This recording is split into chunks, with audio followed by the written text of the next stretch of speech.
নারীদের সাথে সখ্যতা করে তাদের রেপ করত। যুক্তরাজ্যের কুখ্যাত সিরিয়াল রেপিস্ট রেনহার্ড হিনাগা, তিনি বর্তমানে কারাগারে রয়েছেন।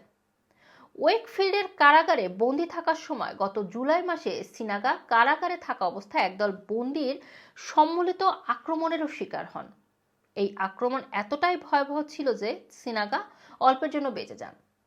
2020 সালের জানুয়ারি মাসে 159টি যৌন অপরাধের জন্য দোষী সাব্যস্ত হওয়ার পর থেকে সিনাগাকে এমএমপি ওয়েকফিল্ড কারাগারে আটকে রাখা হয়েছে। প্রাথমিকভাবে তাকে কমপক্ষে 30 বছরের কারাদণ্ড দেওয়া হয়, কিন্তু সলিসিটর জেনারেলের আপত্তি জানালে কারাদণ্ডের মেয়াদ বাড়িয়ে 40 বছর করা হয়।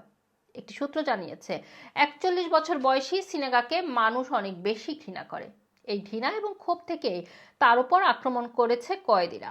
মাত্র কয়েক সেকেন্ডের জন্য তিনি বেঁচে যান। এদিকে কারাগারে এমন পরিকল্পিত হামলার অবসান ঘটাতে কারারক্ষীরা পদক্ষেপ নিয়েছে বলে জানা গেছে। এদিকে সিনাগাকে আক্রমণের অভিযোগে 32 বছর বয়সী কয়েদি জ্যাকের বিরুদ্ধে অভিযোগ আনা হয়েছে।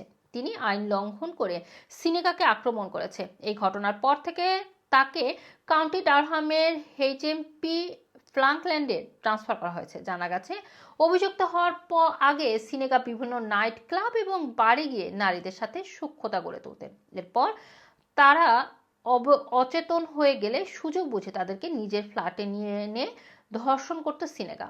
অচেতন থাকায় ভুক্তভোগী সব নারীর সাথে সিনাগা কি করত তারা বুঝে উঠতে পারত না।